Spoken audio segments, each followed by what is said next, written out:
డబ్బు, అనారోగ్యం, ఉద్యోగం, వ్యాపారం, అప్పులతో బాధపడుతున్నారా? మీకోసమే launch your future programme.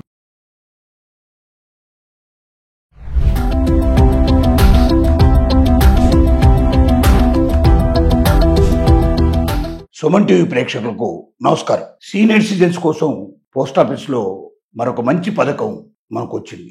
Post ఆఫీస్లోనే అకౌంట్ ఎందుకు ఓపెన్ చేయాలి? బ్యాంకులో ఓపెన్ చేసుకోవచ్చు కదా. బ్యాంకు వాళ్ళకి పోస్ట్ ఆఫీస్కు మధ్యలో తేడా ఏమిటి అనేటువంటి ప్రశ్న చాలా మంది సీనియర్ సిటిజన్స్ లో కలుగుతుంది. బ్యాంకుల్లో 5 లక్షలకు మించి మీరు ఎంత డబ్బు పెట్టినా, ఒకవేళ ఆ బ్యాంక్ ఏదైనా ఒక కారణం చేత మూతపడినట్టయితే, అది నష్టాలు పాలైనట్టయితే, బ్యాంకర్ కింద బారినట్టయితే, మీరు పెట్టిన పెట్టుబడిలో ఒక 5 లక్షల వరకు మాత్రమే మీకు ఇన్సూరెన్స్ ద్వారా మీ డబ్బు మీకు వస్తుంది. మిగిలిన డబ్బుకి ఏ రకమైన గ్యారంటీ ఉండదు. అది చాలా సందర్భాల్లో ఇంకా రూపాయి రాకపోయినా ఆశ్చర్యపడాల్సిన అవసరం లేదు.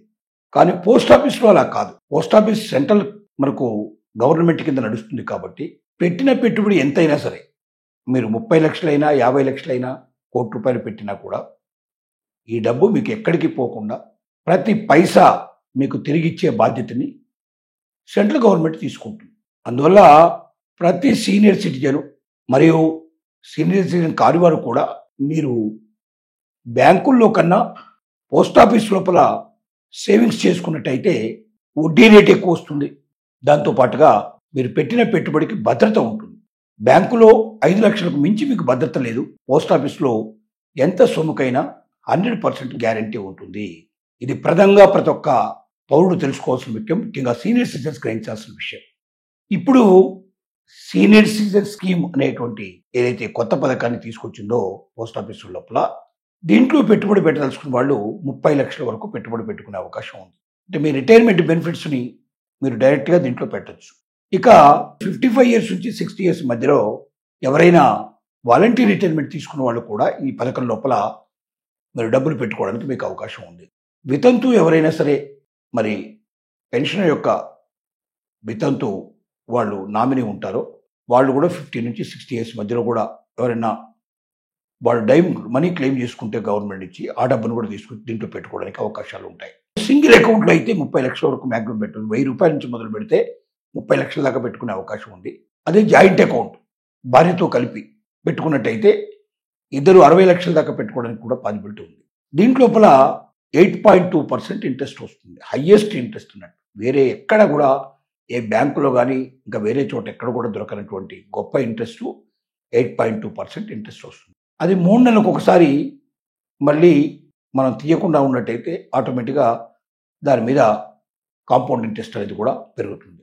ఆ రకంగా మంచి ఇన్కమ్ వచ్చే అవకాశం ఉంది దీంట్లో. మిగతా అన్నిటికన్నా ఎక్కువ ఇన్కమ్ దీంట్లో వచ్చేటువంటి పాసిబిలిటీస్ ఉన్నాయి. దీన్ని 5 ఏళ్ల దాకా మినిమంగా మనం నడుపుకోవచ్చు.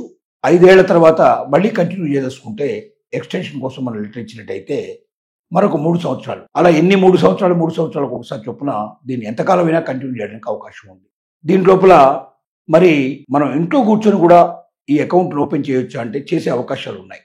మనం డైరెక్ట్గా ఆన్లైన్లో కూడా పోస్ట్ ఆఫీస్ సంబంధించినటువంటి వెబ్సైట్లోకి వెళ్ళి మనం ఏ అకౌంట్లోకి వెళ్ళదలుచుకున్నాం, ఏ అకౌంట్లోకి మనం సీనియర్ సిటిజన్స్ సేవింగ్స్ స్కీమ్ అనేటువంటి అకౌంట్లోకి వెళ్ళి మనం ఓపెన్ చేసినట్టయితే అప్లికేషన్ ఫామ్ అంతా నింపేసి కేవైసీ మీ పేరు, Aadhaar card, pan number, phone number, address, details అన్ని దాంట్లో మీరు ఫిలప్ చేసినట్టయితే డబ్బును మీరు ఆన్లైన్లోనే అమౌంట్ని మీరు పంపించినట్టయితే మీరు ఆటోమేటిక్గా అకౌంట్ ఓపెన్ అవుతుంది. లేదంటే మీరు నేరుగా వెళ్ళి పోస్ట్ ఆఫీస్లో కూడా ఫామ్ అన్ని నింపేసేసి చెక్కు కానీ క్యాష్ కానీ మీరు ఏది ఇచ్చినా సరే వాళ్ళు తీసుకుంటారు. మీరు ఆన్లైన్లో మీరు ఇవ్వచ్చు, లేదంటే చెక్కు రూపంలో క్యాష్ రూపంలో కూడా ఇవ్వచ్చు. ఏదైనా చేసుకోవడానికి మీకు పాసిబిలిటీ ఉంది. ఇది సులభంగా అకౌంట్ ఓపెన్ చేసుకునే పద్ధతి.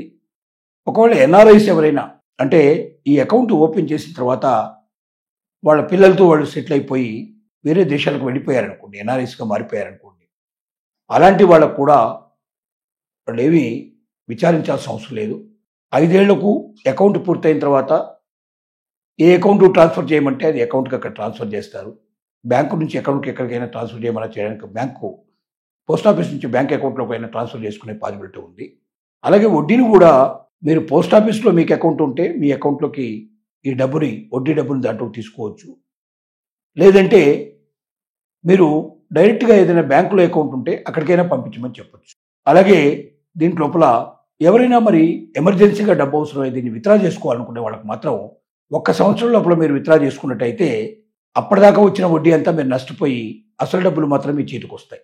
అలాగే 2 సంవత్సరాల లోపల మీరు విత్డ్రా చేసుకున్నట్టయితే 15% మొత్తం మీకు ఇంట్రెస్ట్ అంతా కూడా దీంట్లో పోయే అవకాశం ఉంటుంది. ఆ 15% ఇంట్రెస్ట్ చొప్పున తీసేసి మిగతాది తీసిస్తారు.